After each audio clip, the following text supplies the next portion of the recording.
Assalamualaikum warahmatullahi wabarakatuh. Jumpa lagi dengan Zona 8. Salam Kobastub, Komando Pasukan YouTube.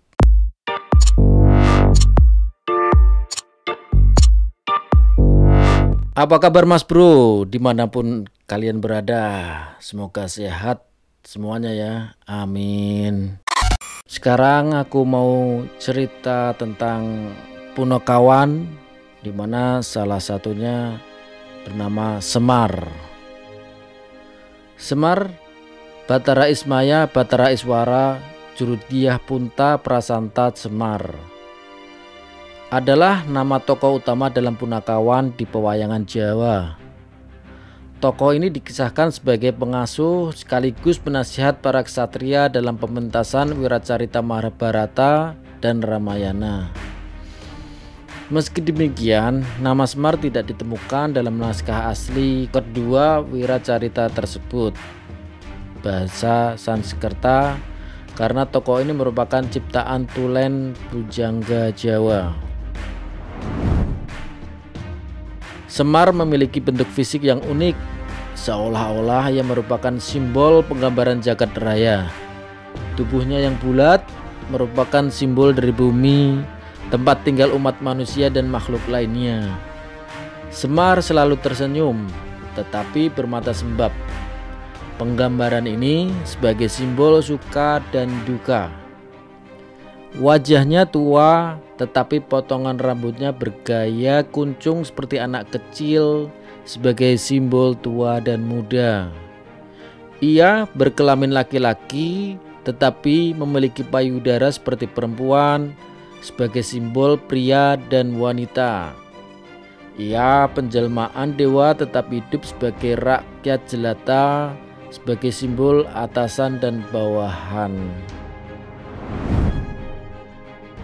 Menurut sejarawan Profesor Dr. Slamet Muljana, tokoh Semar pertama kali ditemukan dalam karya sastra zaman Kerajaan Majapahit berjudul Sudamala.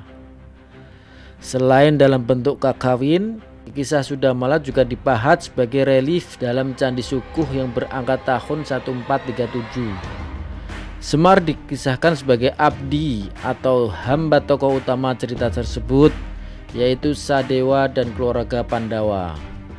Tentu saja peran Semar tidak hanya sebagai pengikut saja, melainkan juga sebagai pelontar humor untuk mencairkan suasana yang tegang.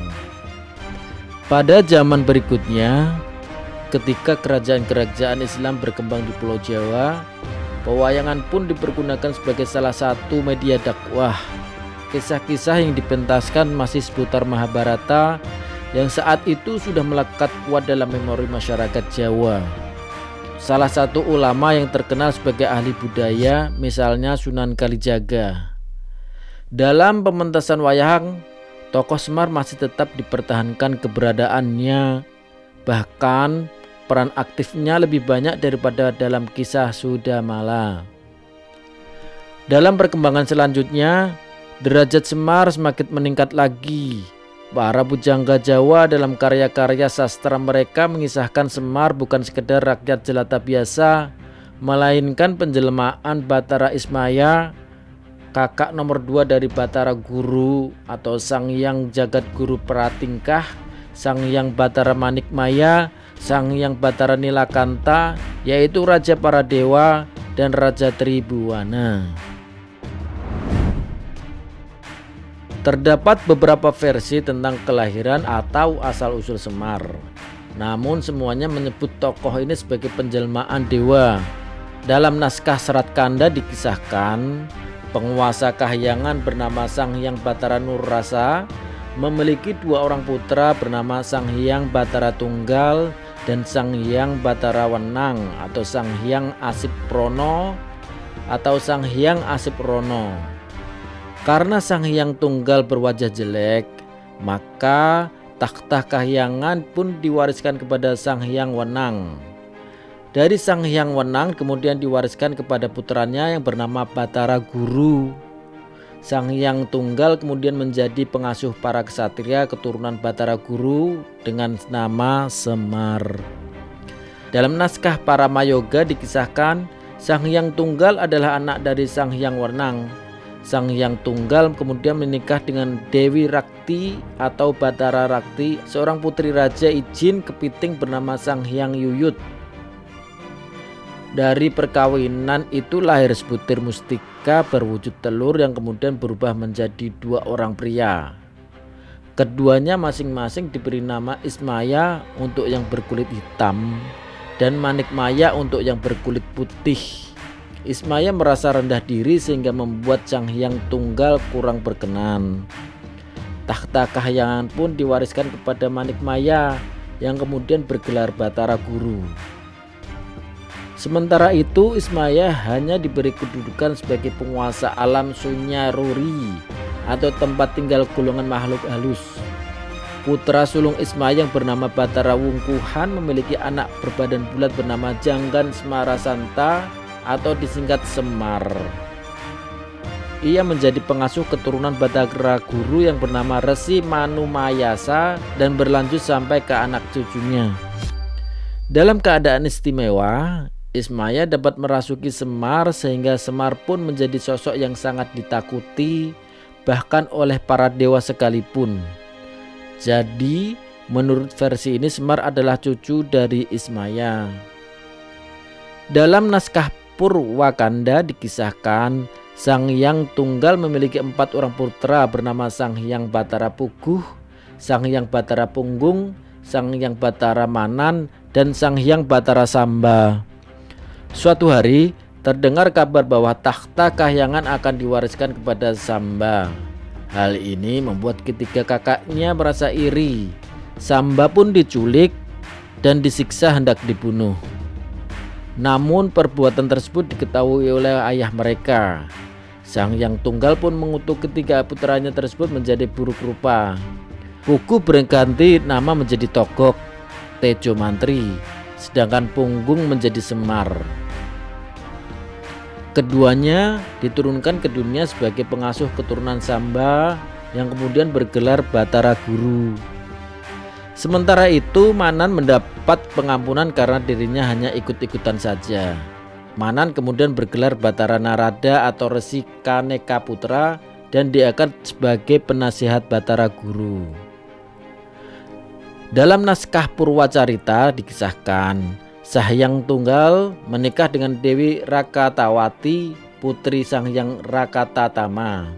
Dari perkawinan itu lahir sebutir telur yang bercahaya. Sang Hyang Tunggal dengan perasaan kesal membanting telur itu sehingga pecah menjadi 3 bagian, yaitu cangkang, putih, dan kuning telur. Ketiganya masing-masing menjelma menjadi laki-laki. Yang berasal dari cangkang diberi nama Antaga, yang berasal dari putih telur diberi nama Ismaya, sedangkan yang berasal dari kuningnya diberi nama Manikmaya. Pada suatu hari Antaga dan Ismaya berselisih karena masing-masing ingin menjadi pewaris takhta kahyangan.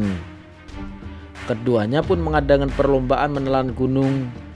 Antaga berusaha melalap gunung tersebut dengan sekali telan, namun justru mengalami kecelakaan. Mulutnya robek dan matanya melebar. Ismaya menggunakan cara lain, yaitu dengan memakan gunung tersebut sedikit demi sedikit. Setelah melewati beberapa hari, seluruh bagian gunung pun berpindah ke dalam tubuh Ismaya, tetapi tidak berhasil ia keluarkan.